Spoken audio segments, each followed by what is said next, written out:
My name is Katie Paris. I'm the founder of Red Wine and Blue, and I'm so happy you are here tonight. Red Wine and Blue is a community now of way more than 500,000 women all across the country who are working together to defeat extremism all across the country and in our own backyards. And whether this is your first time or you've been here so many times more than you can count, you're all welcome here. That's what we're all about. We want to make engaging in your communities feel more like friendship, feel more like lifting each other up. And we know that lately, maybe that's been feeling just a tad bit harder. And we have the absolute best person with us tonight to just help us get grounded, find that calm in the chaos. That's why we called tonight Calm in the Chaos with Connie Schultz. Before I bring her on, I do want to ask everyone a favor, except really, this is a favor for you I have. I'm gonna do you a favor. Red Wine and Blue, just this summer, in the last month or so, has launched the Red Wine and Blue app. And it makes accessing events like tonight, organizing in your community, finding your local Red Wine and Blue group, no matter where you live, because we have them in all 50 states, finding our latest episodes of our podcast, latest training videos, messaging guides, all of it. It's all available in the Red Wine and Blue app. So if you've got your phone on you, we've already got almost 15,000 of your friends have already hopped on there. So it's growing fast. And we want more of you to join us. We can chat with each other in there, just like on Facebook, except we don't have the tech bros watching us. So way safer, way better. Come find your people, come be with us there. And also later in the programming tonight, because we always give you not just an opportunity to connect here and be in community together. It's really become a special place, and we're just getting started. Okay, it's time to bring on Pulitzer Prize winning author and journalist, Connie Schultz. It's so good to see you. It's so good to see you, my friend. And welcome to, oh my gosh, how many are with us? This is amazing. We're getting up to 800 and they're still coming in. Oh my goodness. You could have been anywhere tonight and you're with us. I'm so glad you're here. Connie, okay. It's like when we arranged for this, I was already feeling like I could really use this. I know everyone in our community could really use this. Um, then we had a major act of political violence Right, last week. right. I think has been pretty jarring to the nation. Instead of having the President of the United States and others who hold the highest office, many of them, many of them have rightfully been calling for peace and condemning political violence, et cetera. But many have been stoking violence. Right. So a horrific instance of political violence, and now a pretty horrific response to that. How are you holding this all in this moment? Help us. I don't know if we can make sense of any of this, but how do we stay grounded? And how do we find how can we be centered at all and stay focused in the midst of all this chaos? I think we should acknowledge that none of us wants anybody killed for expressing their viewpoints, no matter how much we disagree with them. That should be an obvious fact about us, and we all know that. Yep. Apparently, we're having to say that out loud. I was thinking about this as I was getting ready tonight, how really and truly, if we want to be that person who can change, really alter the course of the country right now, we're not that person. One person could be that voice of unity, and that person is not being that voice of unity. But that does not mean we're helpless. It doesn't mean that it's hopeless, because it's never been the case in activism, in any sense of organizing, that one person does anything. It's our strength is in our numbers, right? And you and I've talked before about, I grew up in labor, so I knew that at a very young age that that's where our power came from.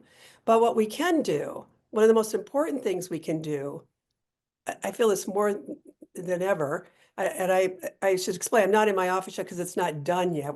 We moved from Cleveland to Bexley outside Columbus, and my office, all the construction is supposed to finish by this week. But I make that point only because I had a friend who was sitting across me today, and she said, "Calm in this chaos that you've got going on around you right now." And I said, Right. yes, It's real. but that's the thing. This chaos was intentional. This is about believing in the future. You know, after the election, which was, there's no getting around it. It was an earthquake in our family. Sherrod and I made some pretty big decisions because we needed momentum. We needed forward motion. And one of those things is we decided to move closer to 5 of our 8 grandchildren who live in the state. So that's why we made this move. And so even though it is absolutely chaotic, really noisy, right now our dogs are with our friend Sue Klein in Cleveland because, I mean, Franklin's 14 years old. He does not need this right now in his life. But we're also planting trees because we had to leave behind the trees we had planted for our grandchildren. So we're just going to plant some trees. I just bought a new piece of art. One of the first things I did when we moved, and some were teasing me a little bit about it, is I put up a lot of art because I knew how important it feeds my soul, right? It feeds most of our souls to, I wanted a place of beauty, even amidst all this chaos, because what we come home to, if we're lucky enough to come home to any semblance of peace that we create, can really fuel us for the days ahead. And I have spent way more time investing in these friendships that matters so much to me. Um, I will say I wish I hadn't taken a crisis to realize how often I need to respond to texts as quickly as I possibly can. And I need to be the one to reach out because we can all say we're really busy. There's no question it's busy here. But my friends are so important to me, especially now, not coincidentally, the majority of them are women. So I hope that's getting us to the place you want to be because I keep thinking about what someone said to me at the beginning of January because I kept getting sick after the election. Things were falling apart. And I decided I got to start taking better care of myself. And I've done that. I feel so much better. And one of the things she said that really stayed with me is you tend to your wellness or you will be taking care of your illness. And that felt like permission for the first time. The thing I'm always telling everyone else, take care of yourselves. You got to take care of yourselves. You do. I realized I wasn't taking my own advice. And it was really important to do that. And I feel so much stronger because of that, because we are going to need to be strong. It doesn't mean we have to be strong all the time, right, Katie? We are going to have our moments. And that's why we have this community. That's why we have our friendships and our family members. And look, I was another thing I was discussing with my friend Sue today is a lot of people don't really have that with their families. That's why this kind of community can be so important and why our friends are so important. We create the family we want if we don't have it in our immediate orbit. So I know. Connie, it feels so good to me to actually hear you say that you were able to finally take your own advice. Yeah. It sounds like you had to. But it is true. You do tell us that. You do tell us that. And I think I can be guilty of that too. Telling people, reminding other people to take that time.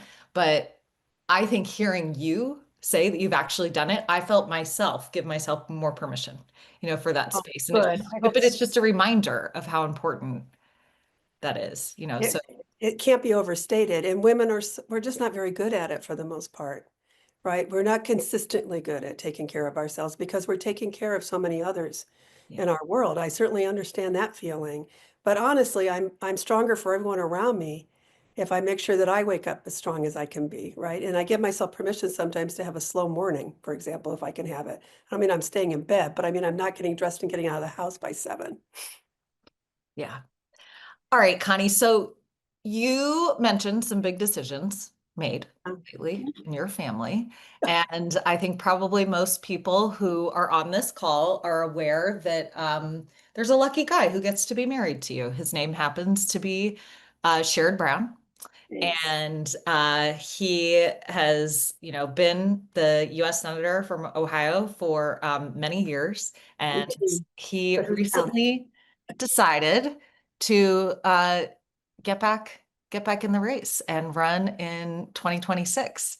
And I think a lot of people weren't sure. A lot of people wanted him to do it, but a lot of people weren't sure he would.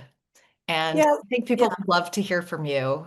Um, how did you all, because I know you make those decisions jointly, how did you all get there? Well, we did. It was why I took a break from Substack. I wrote in a recent piece for Substack that we just really needed to focus inward in our marriage and in our family. And there were a lot of people giving us advice on what we should do. And I understand that. A lot of people wanted him to run for governor, for example, but we happen to think Amy is an outstanding candidate. And I'm really thrilled that and as you know, I wasn't sure in the beginning how hard it would be for her, but I am increasingly optimistic for Amy.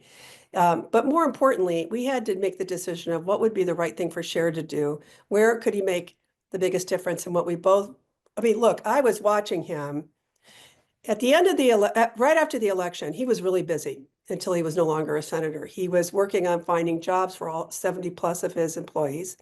So he was really focused on that and passing the Social Security Fairness Act. And that passed. So I saw him really working hard, and I thought, well, maybe he's taking this better than I thought he might. And then January came. And it was a hard few weeks, I have to say, because he started the Dignity of Work Institute, but pretty quickly we were getting, I don't want to say, I mean, look how lucky we are that we're getting that much pressure that people thought that Sherrod could still make a difference. The odds were different. This is a different race. As I've said repeatedly, even to Sherrod, I acknowledge this is not a race about ambition. This is a race based on duty. Yeah. But public service is a family business, both in journalism and in politics. And this is where we felt we needed to be. And we had many sessions with our grown children and our close circle of friends. I remember, Katie, you and I talked at one point. We were filling out an awful lot of people because we really, in January, February, we didn't think we were going to do this. And I remember saying to you, at first, I was afraid that another campaign could shorten Sherrod's life because it had been so Yeah, you hard. did. You said that. And then I later realized not getting in could shorten his life because he is, I think I told you I have a thoroughbred and I'm trying to keep him in the kitchen. It's just not working. Not to cook, it's just, I was trying to think of a room where I could actually harness him. It wasn't it's not who he is, and it's not what he wanted. So that's why we got in. I mean, people have all kinds of speculation. I love when they said we were moving to Bexley because Sherrod was going to run for governor, because apparently you can't run for governor from any place in Ohio except Bexley. That was news to us. That wasn't why we moved. I actually wrote in Substacks. I thought, well, let's try to get ahead of this a little bit, right?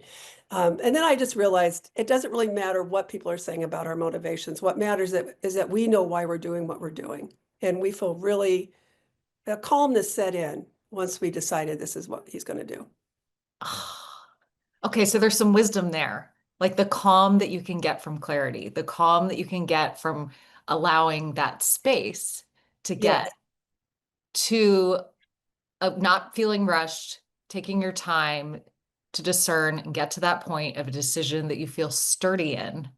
And maybe like that signal, if like, does it make you feel more amped up or does it make you feel more calm?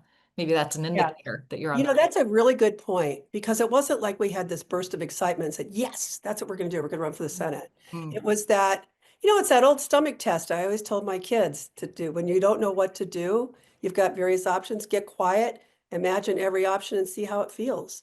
But Yeah. honestly, I will say also to all of you that I did say to him finally at one point, all right, it is time to make a decision, because limbo is killing me, Yes. because it was a long summer. Yeah. Connie, I wanted to ask you, somebody in the chat shared that they've had to separate from some very, I'm quoting, precious relationships, including in my family after the 2024 election. So my friends are more important than ever. I understand that. She says, this is one of the most painful times of my life. Yeah. I hear this story a lot. What do you say to women in that position? I would say that one of the ways we can do this, and I think many of us have been in this situation.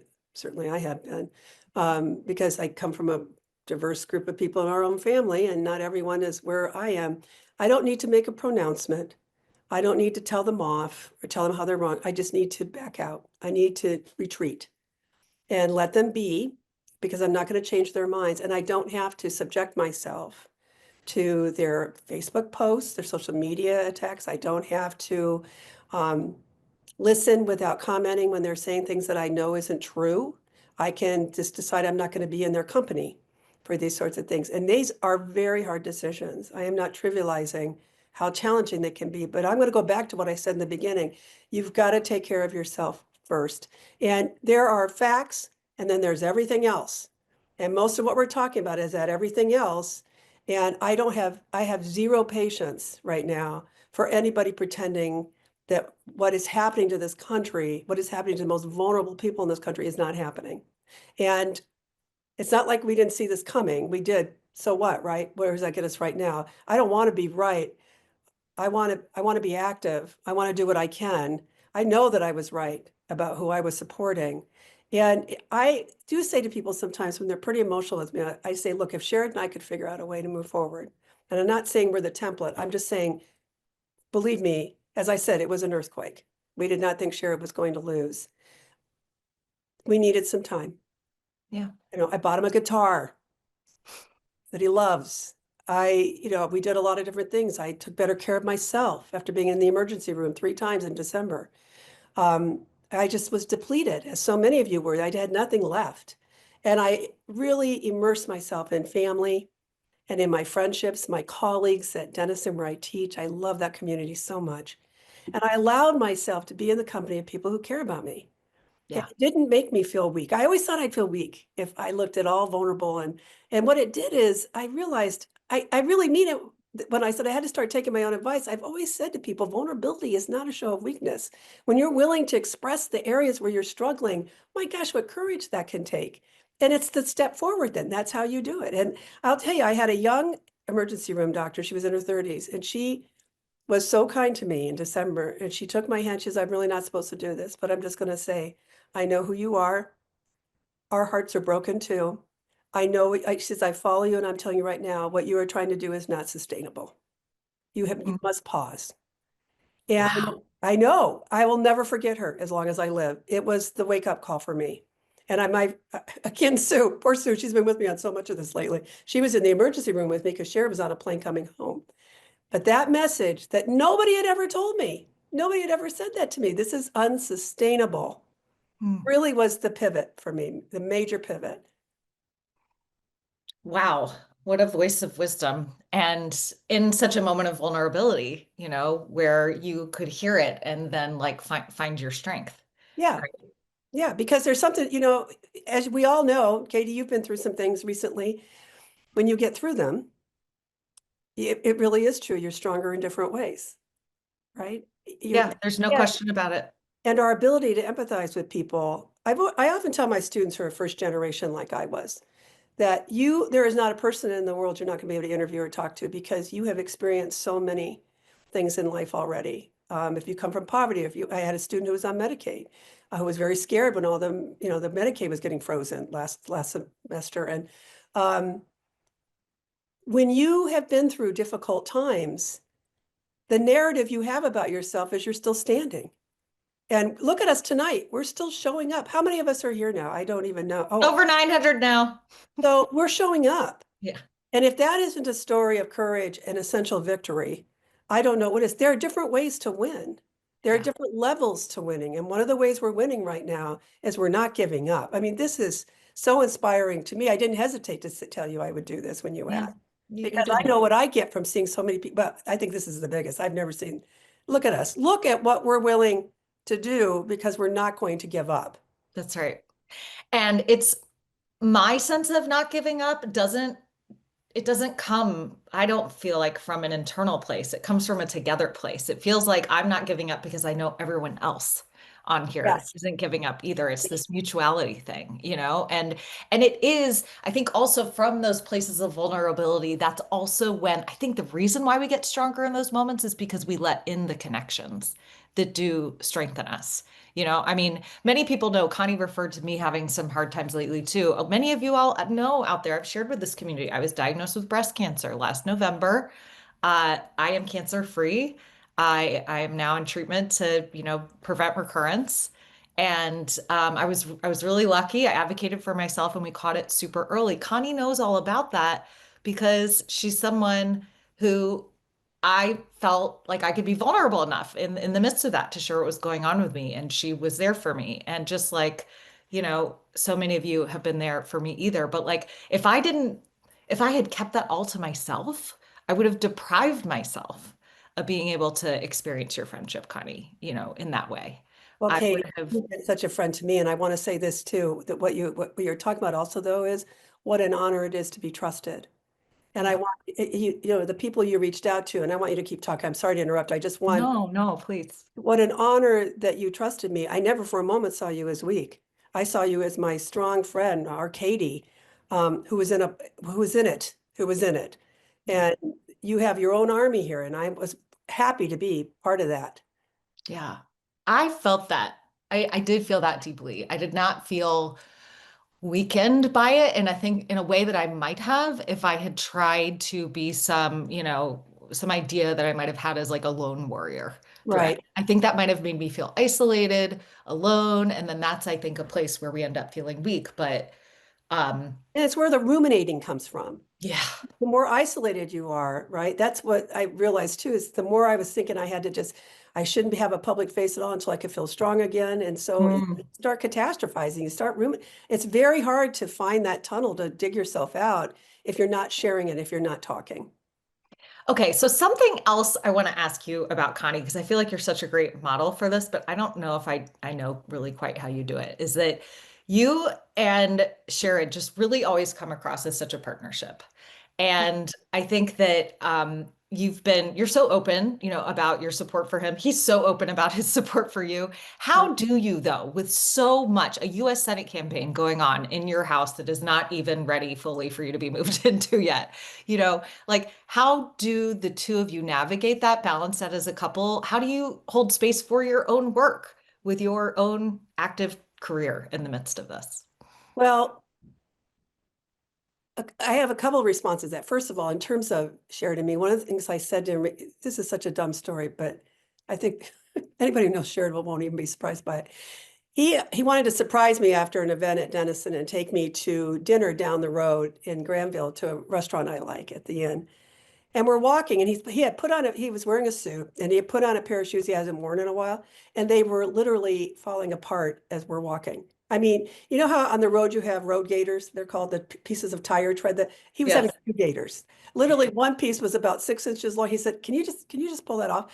So I pulled it off, and we started laughing so hard because we were in a small town. Anybody who saw us on the road likely knew who we were, and we were laughing so hard that we were bent at the waist. And I said to him later, we need this too. We need these spontaneous, free moments where we can just be ridiculous together. We went to our dear friend John Ryan's wedding in July. And at the reception, everybody was invited to dance to Nat King Cole's song Unforgettable. And I can't tell you the last time Sheridan and I had danced. Well, now every night, except if he wants to call her Alessa instead of Alexa. He has to remember her name. He'll say, Alexa, play Nat King Cole's Unforgettable. And we dance before we go to bed. I mean, we are just ridiculous. We are in the dark. They're little, he said, I don't want all the lights on, all the neighbors, because everybody can see our house. But the thing is, we had never done that before. And what I'm saying is, yes, the career stuff is really important. I mean, Sherrod, one of the things he was concerned about, I have a new novel I'm working on. I have a deadline. I'm on contract. I have a deadline with Random House. I got to get it done. And he knows that. And I got to teach and I got Substack. The thing is, I'm doing it differently. I can do all those things. And I will make time, though, to also help Sherrod. And after the new year, I'll be on the trail alone for Sherrod more because we have to do it that way. But as I said before, this is a different race. I have said to him multiple times, to me, you already won because you could have stayed out and you didn't. Now Yeah. let's win this race, right? Because so much is at stake.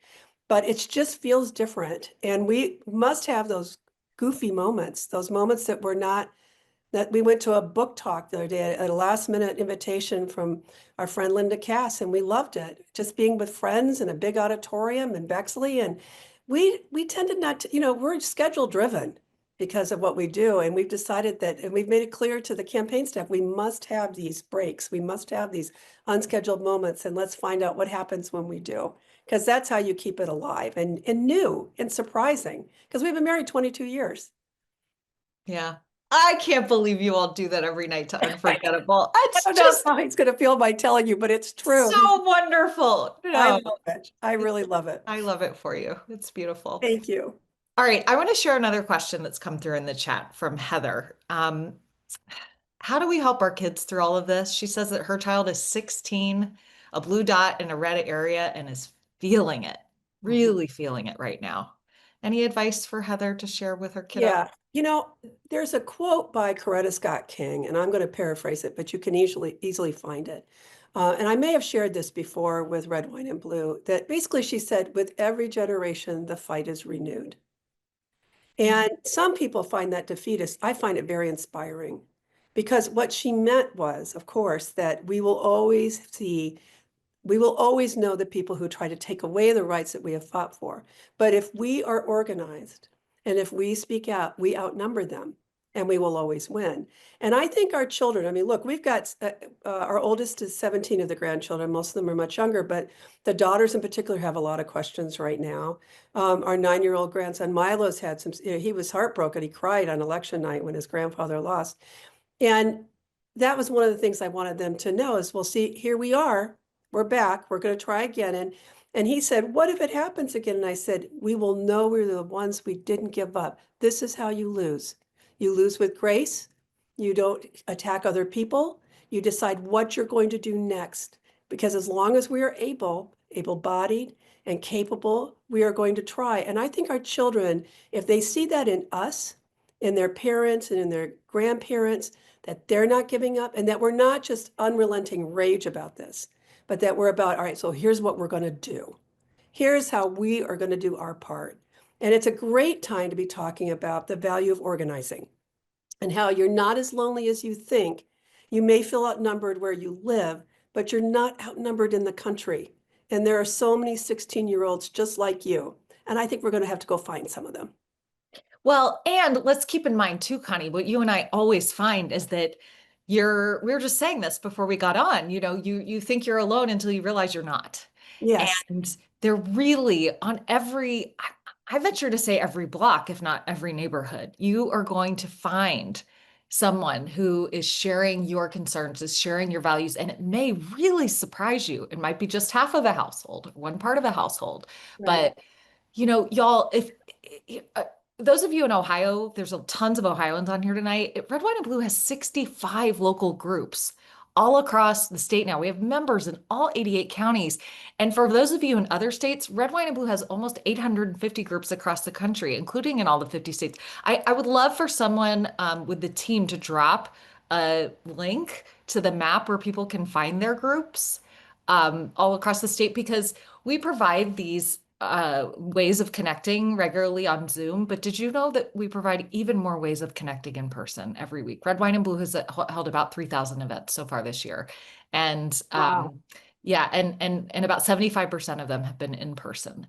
So we need this. We do need each other. And I just don't buy into that idea actually that you can that's a story you're telling yourself if you're saying I know if you're feeling alone, that is a real feeling and I don't want to delegitimize that at all, but the reality is that there are people nearby and we want to help you find them.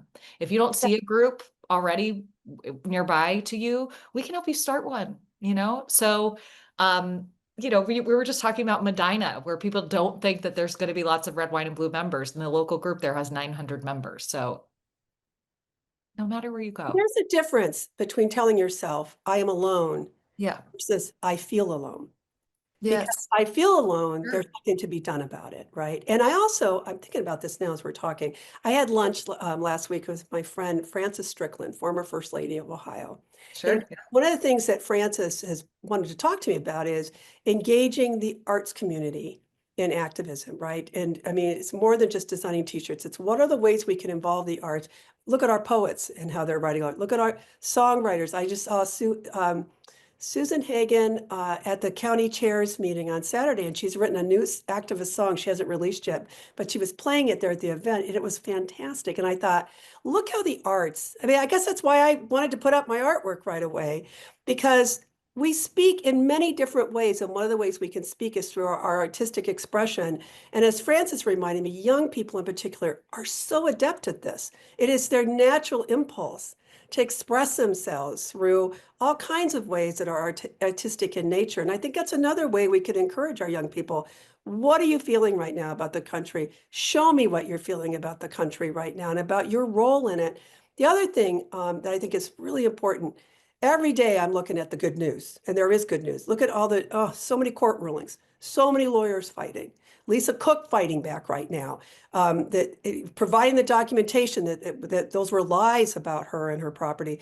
It is so important that we be able to tell our kids, well, look what people are doing. Here's what is happening, right? This is what this person did, and that's what that person did. And I think reminding them that there are all these warriors out there helps Yes. them understand, again, that they are not alone either.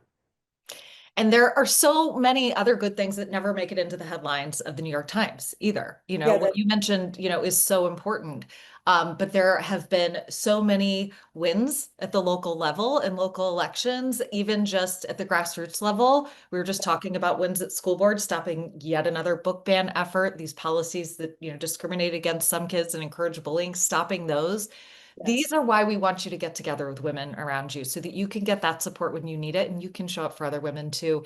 And I know how I am getting through all of this day to day is like I have a front row seat to so much of this because the people who are on this call, you all are out there connecting with each other, and finding each other in these no judgment spaces where you just say, we don't have it all figured out, but somehow let's figure it out together. Um, so just know, like it's so worth reaching out. Something else, Connie, several people have asked about in the chat, they'd love to hear from you on, is you're a journalist and the state of the media, the state of journalism right now. I mean, there's no words, the rate at which we are losing legacy media. I know then there's other legacy media that's disappointing us. And then those that aren't disappointing us, it feels like they're having, they're not surviving one after another. What's your perspective? That's a massive question. Give it a shot. Well, I wouldn't be teaching journalism if I Yeah. didn't think there was a future in it. I think it's so important. I do, and I know you've heard me say this before, I do want to remind people, even as upset as you sometimes might get with journalists, just remember that everything you know that's bad about this administration, all the illegal things that are happening, all the corruption, that came to you through journalism, the hard work of journalism. I really feel for my friends at the Washington Post right now. They are, I mean, it is changing dramatically. But who would have guessed that the Wall Street Journal would have been the one who broke the news about the Epstein birthday book, and then when threatened with a lawsuit by the Trump administration, broke the next big news and provided the goods, right? Provided the evidence that they have been writing about. I mean, we find heroes in places we don't expect to find them. And it is very easy to be critical of, I see criticism of mainstream journalism all the time. I will Look, I get frustrated and I weigh in privately with reporters when I think the headline's bad or when the coverage is missing something. Sure. But I'm telling you right now, when you see something you like, please let them know. When you read something that you appreciate or see something that you learn something from, let them know. They need to hear from you right now. They are under siege. Many of them feel they're under siege on multiple fronts, not Yeah. just from the White House, who keeps calling us the enemies of the people, calls them. I'm not out in the trenches doing what they're doing at this point, but also in-house in their own newsrooms. We're look at what happened at CBS. They're just caving. They're caving on Yeah. their journalists. Yeah. And imagine trying to find your way and still commit to the journalism that you believe in when you're not sure you're not going to get fired. But you know what they're doing? They do it anyway. They go ahead and do the journalism anyway. And I couldn't admire them more for this. Also, I've said this before and I'll say it again. Many of them get a relentless stream of death threats. This has been a particularly bad week for that. This last few days has been really bad. So thanking a journalist every now and then, not a bad idea too, when Not a bad we get idea. the information we need. Yeah, absolutely. Okay, so we mentioned a moment ago, one of the sources of hope are people who are working on the ground. Here, well, all across the country, there are actually 100,000 open seats on the ballot this year, all across the country. I hadn't heard that number. 2025 Wow. elections. Yeah. Wow. It's actually more than there were in 2024. Because in these odd years, we have so many of these school board, municipal elections, and these are, that are decided by just a handful of votes. Literally one vote sometimes and often, but at least less than 100. And I'm curious to hear your perspective on this, Connie, because obviously there's so much at the national level and a great deal of attention. Of course, Sherrod Brown will be on the ballot in 2026, far more than a year from now. But there's all these elections in the meantime. And so in Ohio, there are school board elections, Right. every community all across the state. Um, and there's levies, school levies on the ballot. We have one right here in my community. If we're going to keep our schools funded, we're going to need to vote for this levy here. And that's happening all across the state too. From your perspective, why are these local fights so critical? Well, because this is where you're most directly affected by policies, by the laws that will get passed, by the conduct of board members, by if you don't fund the school district, the children will be affected. And you don't have to have a child in the school district that you live in to care about what happens to children. They are our future. I mean, it sounds cliche. I can't believe I have to even remind anyone. I know I don't have to remind anyone here, but what I would say is pick your candidate, pick your race that you want to really get focused on. Because again, I'm seeing a number of people saying they feel so hopeless right now and stuff. And I think one of the ways to get over that feeling of hopelessness, or at least to chip away at it, is to pick where you can make a difference, right? Like met a woman, she's in her, I think, early 70s over the weekend, and she's supporting a particular candidate, and she knew everything about that candidate, Stan. I said, wow, you're really into this. She said, I just decided that this is the horse I'm going to ride. And she is so informed. And she said, I just give the speech to everybody who can possibly vote. And I so admired that because it wasn't just that she's trying to make a difference. She was on fire. She looked great. She was energized by it.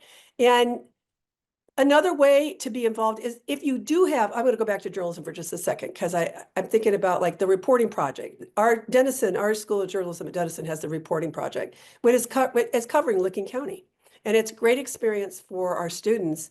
My colleagues are just incredible mentors and advisors to them, and also writing many pieces.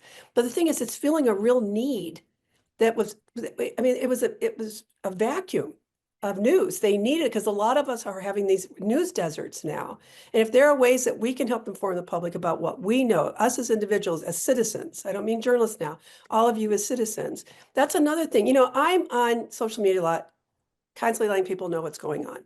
And I have a hard and fast rule, you're going to get blocked if you start trolling, if you start attacking people. It takes a lot of time, a lot of work. Nobody does it for me. I'm not complaining. What I'm saying is I understand the work involved. Some people will tell me that they're afraid of alienating some of their friends. I'm just going to say to you, let's be really clear tonight. If not now, when? And if you're speaking the truth, if you're sharing valuable information, facts, is going to alienate someone, I need you to think about what that someone's relationship should mean to you. Because it's not like you're attacking anyone. You're just trying to provide facts. Vaccinations. Look what's happening. 1 in 6 are not parents under 30, white, 35 and under are not, 1 in 6 are not going to get their children vaccinated, the Washington Post reported. I'm not going to host anything that's going to tell me why, well, then you don't know enough about these vaccines, or you wouldn't want your grandchildren to have it either. I'm not doing that. I won't host misinformation. I don't worry about who I'm going to alienate by making that clear, right? We have children's lives at stake here. And not just the children who aren't going to get vaccinated, but the children who really need other children to get vaccinated because they have pre-existing conditions and can't get the vaccine, especially children who are in cancer treatment right now. So let's be the community we've always known how to be, and let's take some risks with it right now. You know, one of the things that with the sort of democratization of access to just wide open information and access to actually being the media ourselves, right? Through social media, there's obviously tremendous dangers and disinformation that can come from that. But I also look at the opportunity, right, to connect with all of the people that we know. And in this day and age where we are seeing such a lack of trust in media, other institutions, how it needs to be on all of us to absolutely support trustworthy media institutions, find them where you are, those independent institutions, support them, but also to be carriers of that good information ourselves. And Yes. we have such an opportunity to have a massive disproportionate impact in carrying information about local issues in our community, about these local elections. You know, I just mentioned the local levy here in my own community. There's disinformation out there about it, you know, and I feel like that's on me. That's up to me to make sure that I can be a source of good information when Yeah. it comes to that. When it comes to these local school board races, it can actually be really hard to find resources on who's what, you know, within these races. But we want to be a resource to folks to make sure that you have that good information, and all of you using your networks, tapping into your voices to spread that information is just, you know, more essential than ever. Do you have a perspective on that, Connie, you know, as a journalist, and just how the information ecosystem has changed so dramatically, how our roles in particular within it have changed. Well, I think this is a whole new area of power for us because if you consistently, reliably weigh in with facts, people will start following your page more. More people will want to join I mean, I set my Facebook page to public. It's a personal account, but it's public. I did that years ago because it was getting leaked all the time anyway. And I just thought, well, let's have it be public. And you gain the people's trust. And I don't mean all of you should aspire to have thousands of Facebook followers and, I mean, I got off Twitter because I wasn't going to be a part of that hot mess anymore. And I don't miss it, but I gave up a lot of influence. I realized there, but it didn't really matter because it was just full of hate. And I don't know how much influence was even there for me anymore. Yeah. My point is, if you are steady and if you are true, if you are reliable, your neighbors will trust you. More of your family members, perhaps, not the ones you can't reach, but the ones who are on the fence, right? Strangers you didn't even know were paying attention who introduce themselves to you at the drugstore because they like what you've been posting. One of the things I learned as a columnist years ago is your reach is far greater than you'll ever know. You just can't know how many people are responding to something you've written, something you've said. What you have to trust is if you're coming with the right intentions, if you are coming at it with open heart, open mind, as I always say, it's what I try to make my mantra, you are going to reach more people than you can know. And that's how we make a difference. I think sometimes we want more evidence that what we're doing is landing, right? That it's actually, and we often don't have that until election day.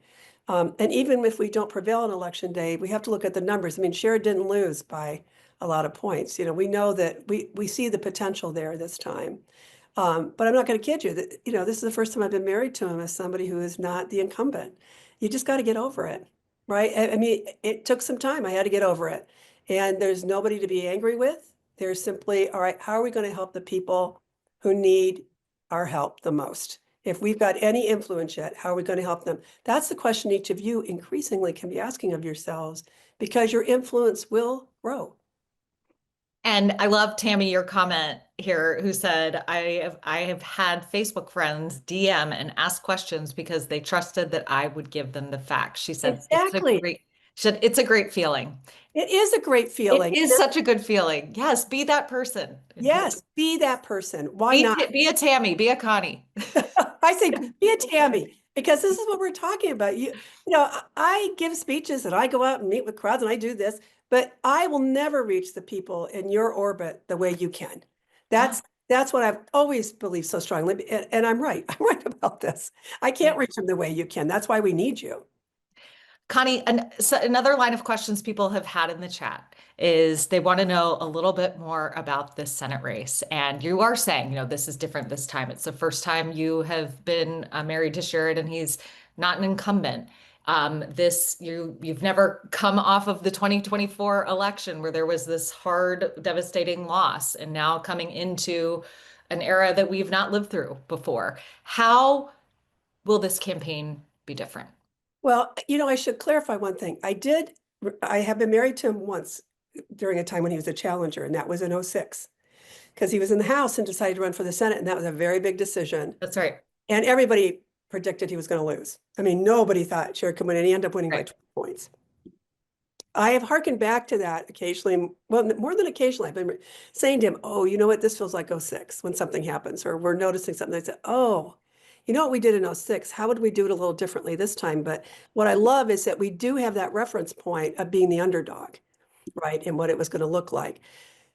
We are organizing as early as we possibly can. We already have a campaign manager. We are hiring staff. Sherrod raised 3.6 million in 24 hours after he announced, which was inspiring to us. But of course, it's just, and I wish it weren't about money, but my friends, it is in these campaigns because of campaign finance.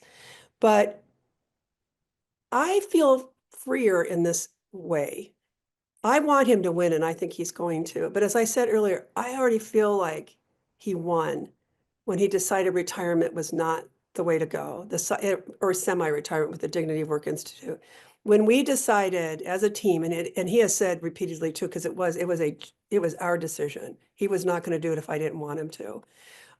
which made me really have to think about what is best for my husband. I am going to tell you, as much as I care about the country, I care about the state, my primary focus was what is going to be best for Sherrod.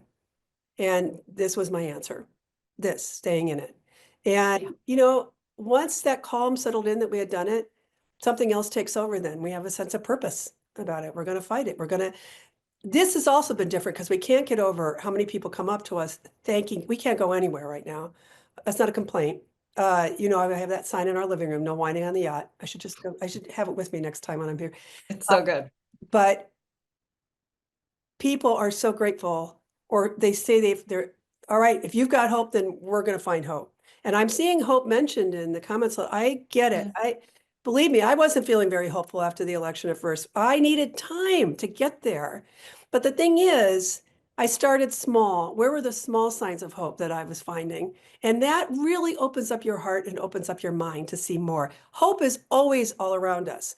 But when we're in despair, we cannot see it. It's like wearing dark glasses. And so we can't see the light, right? We take them off and slowly but surely we'll start seeing more. But like you ever have a time where you're thinking of getting a new car, or you all of a sudden notice a new model of a car, and all of a sudden it seems like that's all you're seeing on the highway, this new car. Yes. It's not true. It's just now you're paying attention. Yeah. That's how I think of hope.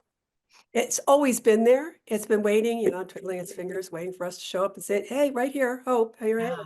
Yeah. And once we can allow ourselves to believe that to know that it's going to be there, we start seeing more signs of hope. And I don't have a single day void of hope. I have to say it. I don't. And I'm not, yes, I'm an optimist, but my optimism took a real beating. I quote Nick Cave a lot.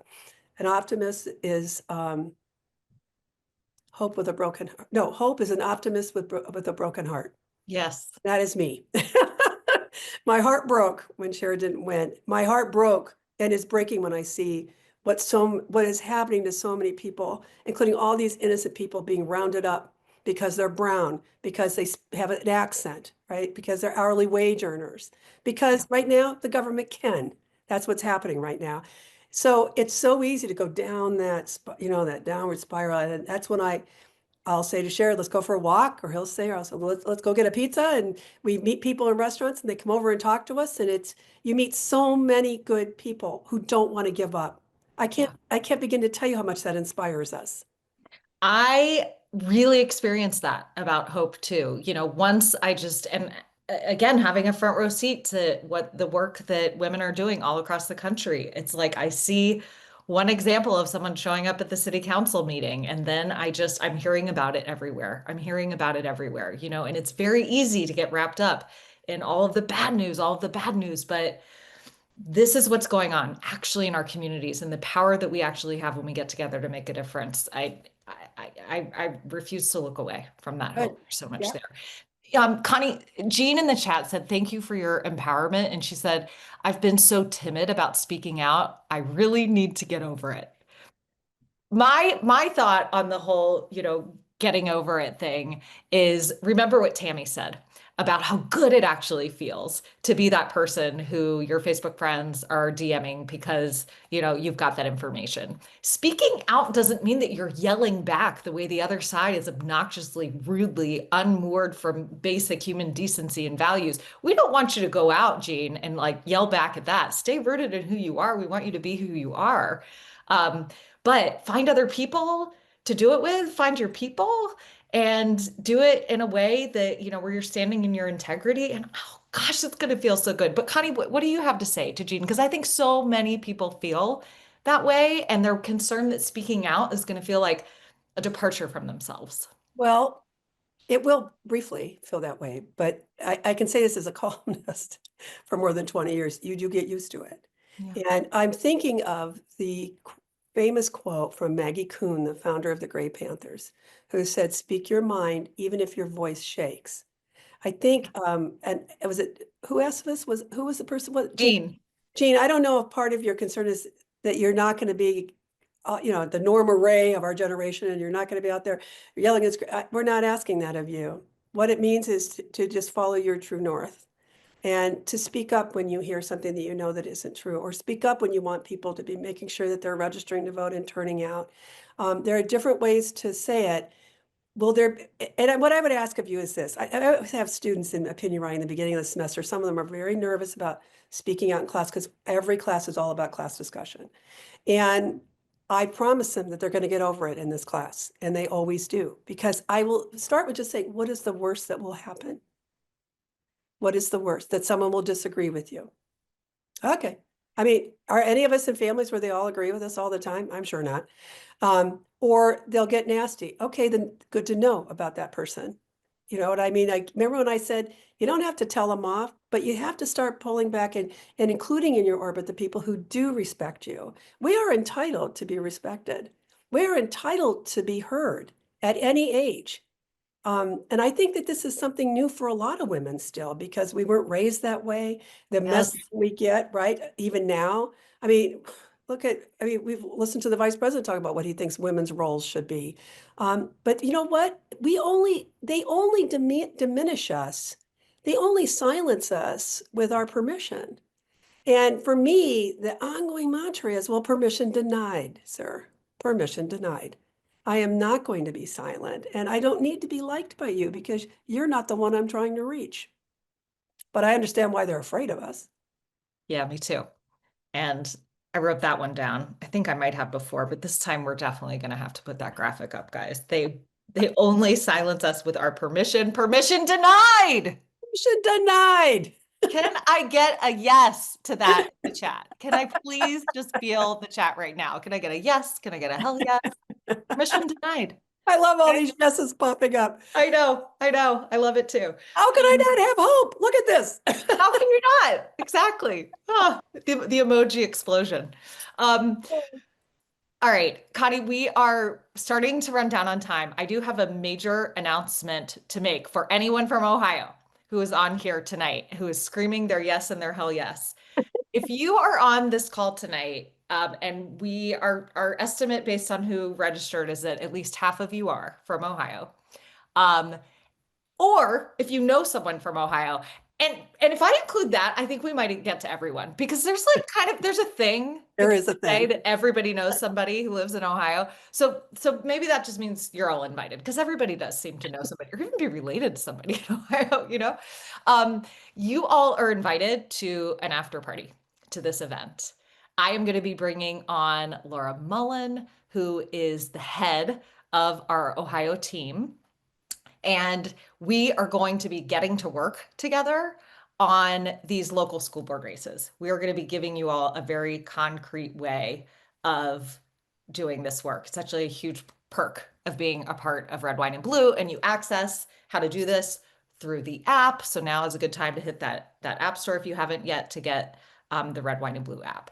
So that's your invitation, y'all. We are having an after party. If you're feeling sad that this event and all your friends are going to be leaving you soon, you need not worry. So before I bring Laura on, and I love everyone saying that they really needed this tonight. Connie, you just always bring what our hearts need.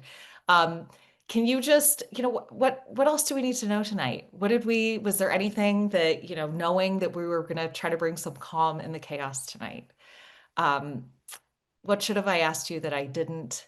What? You're a wonderful interviewer and you're my friend and you know me well. So you really you feel free to ask me anything you want, which I always know to brace for. I would say one more thing. I think I mentioned that we were planting trees we're going to plant our yard is smaller.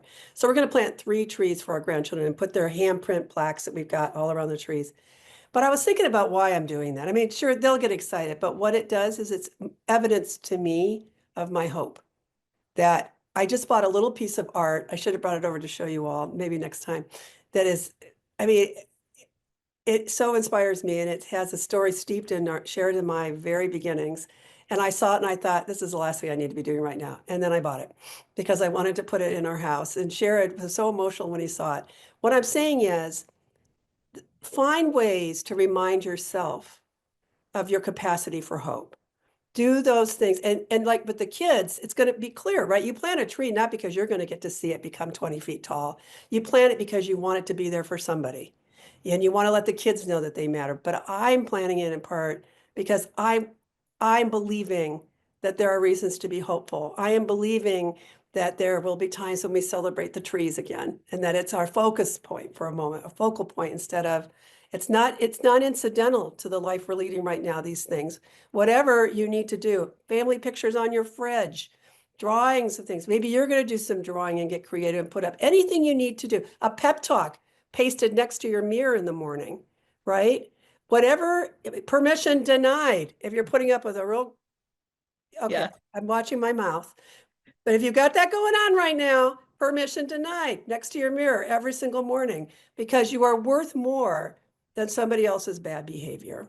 And I just want to encourage you to keep reminding yourself, having these visible signs, these tangible signs of your own hopefulness, because it does help us stay there. Mic drop. I can't, I just, there's nothing more. There's Well, nothing more to be said. Um, I'm going to be getting out my sticky note. Permission denied. It's going to be going up on that bathroom mirror. And I have a feeling that by tomorrow morning, that's going to be true of a lot of other women across the country. well, good. So thank you, Connie, so much for grounding us, for keeping us focused, for helping us find calm in the chaos. And I hope everyone else, I hope you made as many notes as I did from tonight, because I'm going to be referring back. I Thank saw you. somebody wrote that she had to pull over to write something down. Just thank you for pulling Thank over. you for What pulling I'm over. talking about. Take care of yourself. Don't Thank text you, and everyone. drive, any of that. Yes. Okay. That's beautiful. All right. Thank you so much, Connie. Laura, I want to bring you on, and all you Ohioans and people who know people in Ohio, do not go anywhere. Laura, hello. How are you feeling? Are you feeling grounded? Are you feeling a little? I love Connie so much. I can't even begin to explain it. Like I can't. Like permission denied. Like we Yeah. listen to that, like we absorb all these rules and like why are we listening? Like denied, Yeah. denied, Yeah. denied, I know. It's denied. funny because it's like permission denied. How does it, but yet you're saying these strong words and it makes me feel grounded. It makes me feel calm. It makes me feel sturdy on my own 2 feet. So, with that sturdiness on our own 2 feet, Laura Mullen is here tonight to guide us through how to use the power of the Red Wine and Blue app to organize in your communities in the most effective way that there is, especially in these local races that we have all across Ohio this year. If you live in Ohio, that means you know people in Ohio, so you can be a part of this.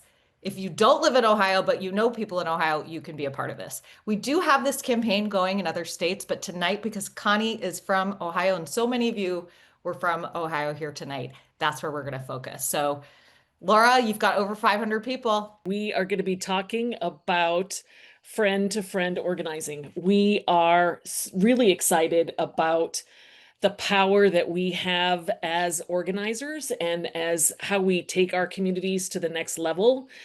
Everything that we do is local. Everything that we can influence is in our communities. The rules that happen, the when our roads get paved, who's on our school board, we can be influential in those places. When we engage in local races, you're building power, not only in this election, but for 2026. We know that the midterms are going to be intense. So when they go low, which it has been pretty low recently, we're going to go local. We're going to stay focused on what we can do, and we're going to be effective in those places. The most effective way to combat federal threats is to protect the vulnerable folks in our communities. We have Trouble Nation groups that are gathering clothing, that are doing food drives, that are. There was a wonderful post on one of my local Facebook pages where a community member donated money to pay for all the lunches, the students who didn't have money in their lunch account and paid up that debt. Those are things that we can do to help our communities as they are struggling to purchase groceries. We know that the economy isn't working for folks. There are over 100,000 local races across the country.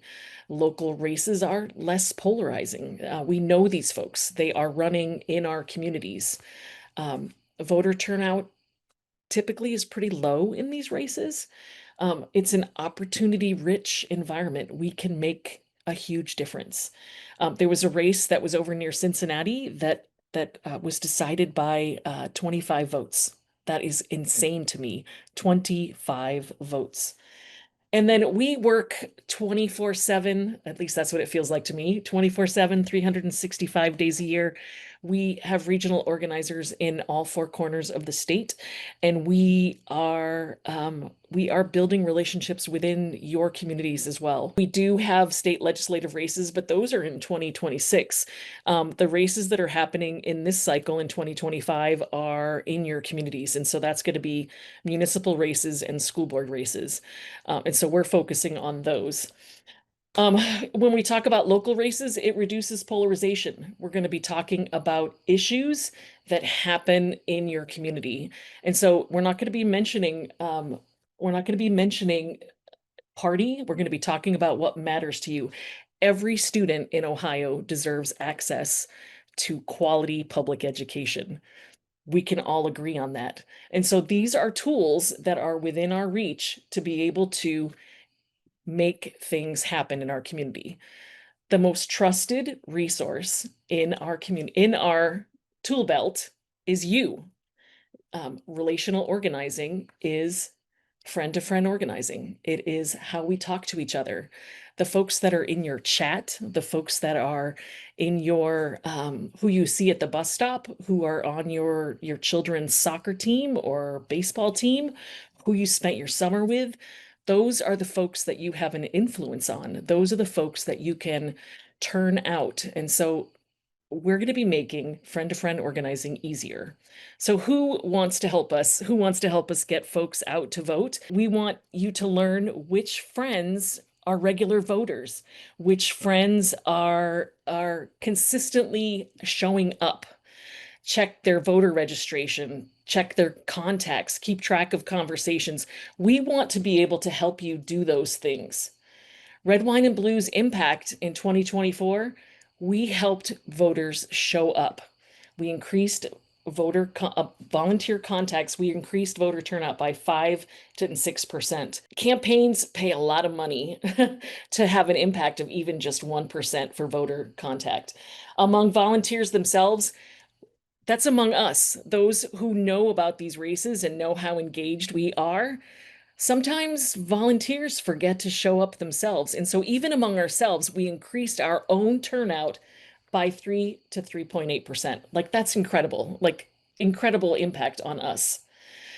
In 2023, again, 10%. And then also we cut through partisan lines. We have folks who are members of Red Wine and Blue, they share their voter contacts that are 20% Republican or unaffiliated.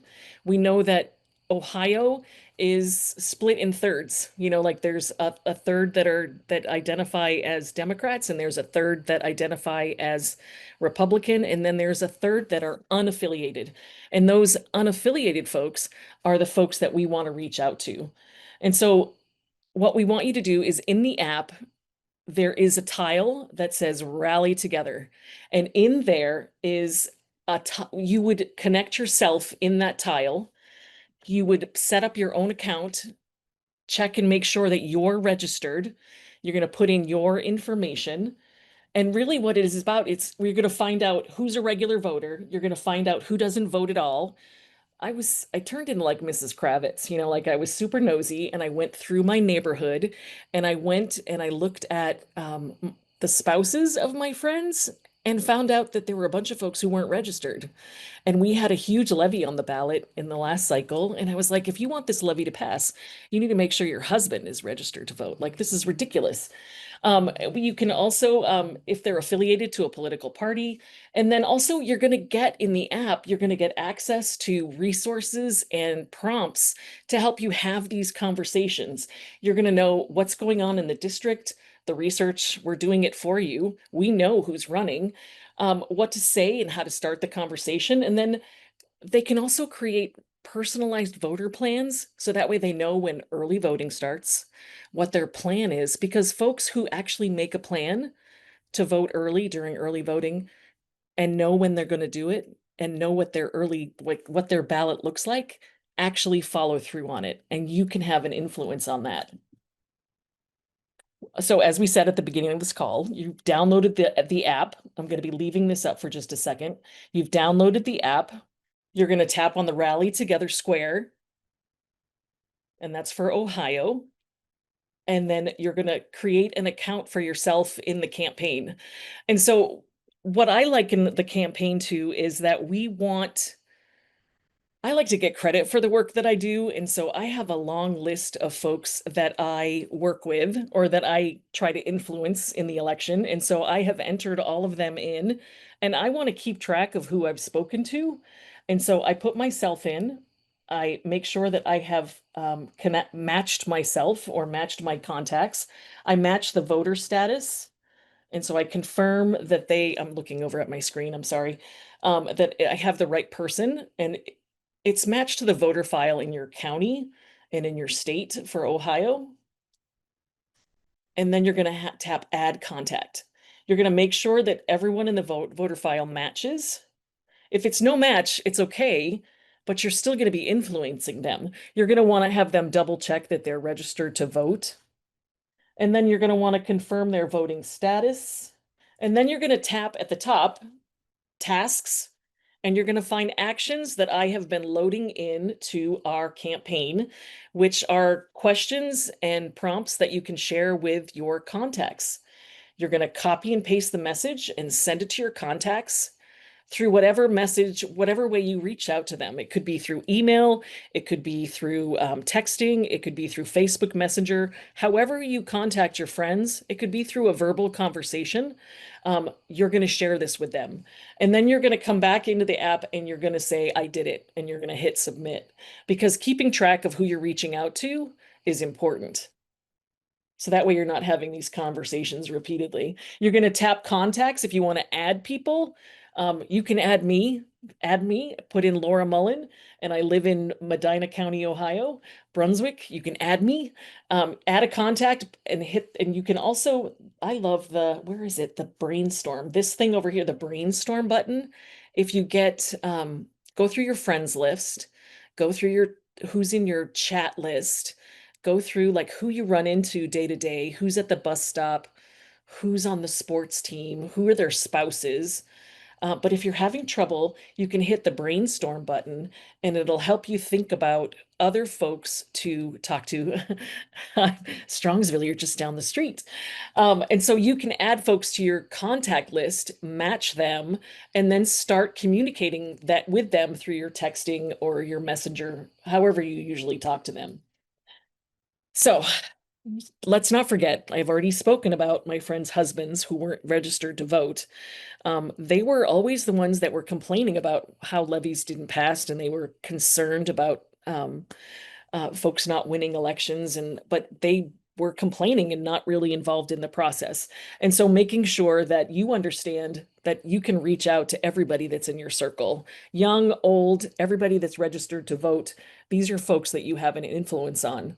My husband is in the other room, and I know that he's listening to me. I know that he's paying attention to what I'm talking about. And so I know that my talking about voting, my conversations with friends on these calls, is having an influence on him and on my young adult children who are definitely registered to vote. But we've had an influence on male voters in Ohio by 1 to 3% among male contacts. Every single vote counts. We want you to pay attention to those things. If you have any questions or I can help you in any way, the app is really a great way for you to keep track of who you're contacting, take the resources that we're putting in there. So, and then sharing them. So sometimes there's a graphic, sometimes there's a link. Red, Wine, and Blue has campaigns that are for our target states. And so we have Ohio, Michigan, Pennsylvania, and Virginia. And then we also have a national campaign. And then we also have a Trouble Nation campaign. And how you're going to use this or the way that I use it is I look at what the actions are at the beginning of the week and what sorts of conversations I should be having. And then I think about who my friends are that I need to have these conversations with. And then about midweek, I go back into the app, and hopefully you're using the app more than that because you're going to be able to see events and stuff in there. But then I go in there and I think about who I've spoken to, and I go in and I say, I did it, and I hit submit. And then I look at other topics or other people that I need to have these conversations with. Every single time you learn something new, whether it be at our event or at another group's events, you need to think about who you need to share that information with. And those are the folks that you should be reaching out to, folks that need better information about talking to people in their community about these races. So, again, this whole thing is going to be recorded. I apologize for sort of being all over the place, but it really is such a dynamic and awesome tool to be able to make it easier for you because it's all in one place. It's not only are you having conversations with fellow Red, Wine, and Blue members within the app, but we're talking to you about events and special events that we're hosting through Zoom or local events in Ohio that you can attend in person or on Zoom. But then we're also giving you access to one-pagers and information that you can share. And we'll provide links within those actions that you can just share in a text and push it out to your friends so that way they can read it and learn more and make a better choice when they get to the ballot box. That's the part about this. You can do it in your pajamas. You know, Yeah. I was spending some time doing this on the sidelines of my kid's soccer game, thinking, oh yeah, this is a new family with the team, Yep. looking them up, Yep. which is kind of fun. But you know, you can do it in your pajamas. Like you can go whatever you've got next. Hopefully you're gonna head to bed soon. But you know, this is actually a good version of screen time before you go to Yes. bed. Yes. Yes. Not Yes. doom scrolling. This is hope scrolling. You're thinking about Yes. all the people that I could It spread is. this good feeling that I got with Connie Schultz on tonight. And this is such a concrete way of making a difference. This is the only thing I ever tell people to do. People ask me a lot as the founder of Red, Wine, and Blue, what can I do to make a difference? And I say, get into this app, start reaching out to the people you know. We will provide you the information that you need to do it. This is how we make a difference. People do not answer texts and you know, phone calls. They will barely open their door anymore, but they will talk to you because you know them. Um, Exactly. and I know, I mean, Laura and I in our own communities are going to make for damn sure that we win everything on the ballot by using Mhm. this tool. So you can Yeah. do it too. Excellent. We appreciate your time. We appreciate you joining us to listen to Katie and Connie. I love Connie and I love Katie. I'm so blessed and so lucky to be working with Red, Wine, and Blue. And I love that we can do this work um, in the space, in the grace that we have to do it. And so I'm so glad that you guys are with us. And I hope that you add contacts, that you understand that you have so much power in your hand, not only like being able to contact your friends and in this app. And I hope that you enjoy using it. And if you have any questions, please reach out to us. You can reach out to Ohio at redwine.blue or hello at redwine.blue. And then just reach out and we'll help you any way that we can. And I'll see you at an event soon. Have a good night, friends. Thanks, everybody.